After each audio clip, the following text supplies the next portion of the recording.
Hello Scorpios, Sun, Moon, Rising, and Venus signs. Kamusta po kayo? Sana po nasa mabuti kayong kalagayan. Welcome back po sa Star Tarot. At kung bago kayo rito, welcome din po kayo. Please subscribe, like, share my videos, and leave me a comment kung nakaresonate kayo. So, first message is judgment. Ayan, si Angel of the Past nandito and is going to influence you, no? Sa magiging direksyon na tatahakin ninyo around this time, Scorpio. Po pwede na meron ditong panawagan sa inyo, you know, merong ganyan. So, parang may announcement or po pwedeng merong this is a call para sa'yo na siguro asikasuhin mo na kung ano man itong issue na to. Kasi judgment is about reassessment. No? This is about awakening. Kaya po pwedeng meron ditong kailangan kayong gawin na i-assess ninyo yung sitwasyon, i-assess ninyo yung mga kaganapan sa buhay ninyo, Scorpio, para na ma-address ninyo ng tama or ma-address ninyo ng maayos. Okay? Kasi po pwedeng po pwedeng mga pangyayari ito in the past na hanggang ngayon hindi pa ninyo naaayos. Okay?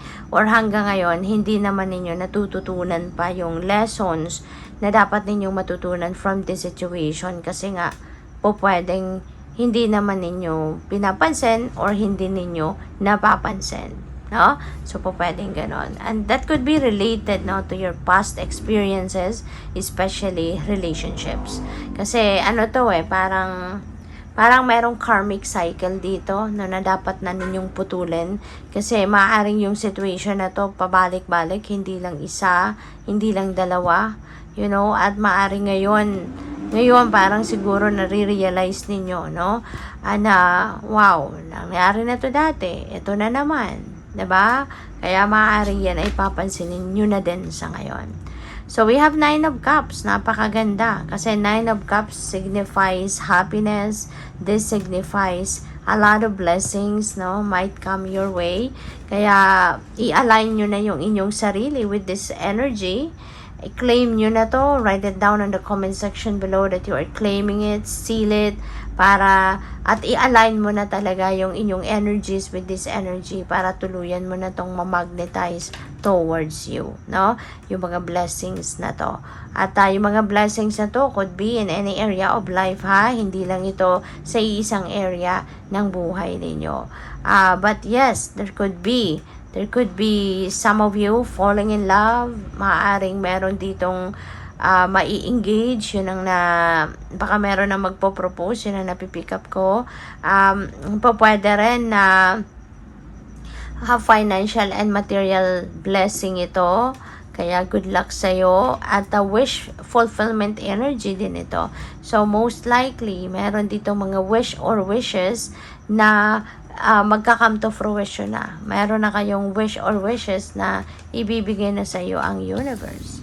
So, we have 9 of Pentacles. So, this is synchronicity. Scorpio, meron na tayong dalawang 9. So, yung dalawang 9 na yan, ibig sabihin double, diba? Yung energy ng number 9, which is completion, which is ending, and beginning. No? So, hindi lang siguro iisa ang maa-accomplish mo dito, but dalawa or even more. So, with the 9 of Pentacles energy, 9 of Pentacles is about comfort. You know, this is financial comfort. At napakaswerte din ninyo. So, ito na ang isa sa mga blessings na dadating sa inyo, kasi this is material and financial blessing. Alright? At finally, maaano mo na siya, mai-enjoy mo na, no, yung financial comfort, yung inyong financial stability, magkakaroon na rin kayo noon, magkakaroon na kayo ng financial freedom. So, marami, no, ang pwedeng dadating na pera sa inyo rito. Isa na riyan, excuse me po, isa na riyan sa mga financial blessings na yan, siguro is coming from work, no? Or coming from your business. Kasi, ano ito this is harvest time ninyo. This is the fruit of your labor na napaparating na, no? Yung bunga ng pagsisikap mo, yung bunga ng pagtatrabaho mo, ito na yon. So, have fun and enjoy with your money. So, we also have the Eight of Cups. Ayan, this is departure energy. Ang iba sa inyo dito is going to decide to leave something or someone or a place, no? Sa buhay ninyo. And you are heading towards a different path. You are heading towards a new direction sa buhay mo. Sadyang ganun talaga ang buhay, hindi ba, Scorpio? Meron tayong, nag-i-evolve tayo Merong mga pagbabago, no, sa buhay natin na gusto nating mangyari. Meron tayong, kasi dito siguro, dati naman, kung ano naman yung iiwanan ninyo sa ngayon, naging masaya ka din dyan, no? You were contented, you were fulfilled, naging masaya ka din naman dyan. Kaya lang, sadyang nag-iiba, no, yung mga gusto natin. 'Di ba? At some point, talagang merong mga nagbabago, no, sa pakiramdam natin. Nagbabago yung mga gusto natin, diskarte natin sa buhay. Kaya sa ngayon, ito 'yon, ano, ang merong nag-i-evolve dito na siguro kung ano yung gusto mo, 'di ba? Kasi po pwedeng nagma-mature ka din, 'di ba? Nagma-mature tayong lahat. Kaya maaari, no, na sa ngayon ayaw mo na, no? Kung ano man ang ginagawa mo sa ngayon, ano man yung kasalukuyang ginagawa mo, maaring sa tingin mo hindi na to yung best para sa'yo. Maybe you are recognizing the opportunities outside of where you are now na teka lang, parang mas marami pa akong magagawa doon, 'di ba? Kisa kung ano ang estado ko ngayon, kung anong ginagawa ko ngayon, meron pa akong mas makabuluhan na magagawa, 'di ba? If I am not here in this present situation na meron kayo. Kaya siguro magdedesisyon kayo na umalis, no, or iwanan na to. So, this could be career, 'di ba? Maaring sa trabaho ninyo 'yan, maaring relationship 'yan, 'di ba? Or maaring tao, 'di ba? Yung gusto mong takasan na, gusto mo nang iwanan na kasi po pwedeng wala nang, alam mo yun, hindi ka na masaya sa taong yun, po pwedeng ganun, dyan ang ganap. Okay? So, good luck sa'yo. So, tignan natin kung ano pa ang ganap. And by the way, no, with the synchronicity with the number 99, I suggest na pakitignan po ninyo ang ibig sabihin ng number 99. I-google po ninyo kasi marami pa kayong mababasa dyan na mag-i-inspire sa iyo.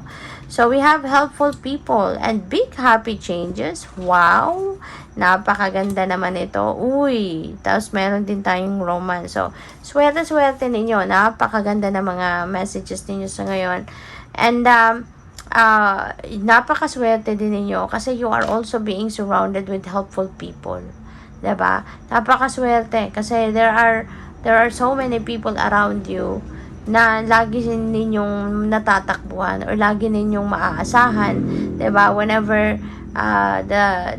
whenever the need arises na kailangan ninyo ng suporta, kailangan niyo ng assistance, merong mga tao na talagang mapupuntahan kayo, 'di ba? So napakaswerte ninyo.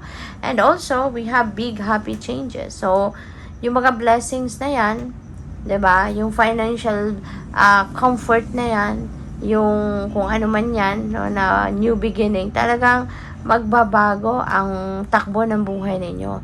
You're going to be very happy, no, kasi malaking pagbabago, parang siguro there is like major overhaul, 'di ba, ang mangyayari sa buhay ninyo. At hindi lang iisa yan na area ng buhay nyo ang magbabago. This could be a lot, or this could be, madami or madaming pagbabago ang mangyayari rito.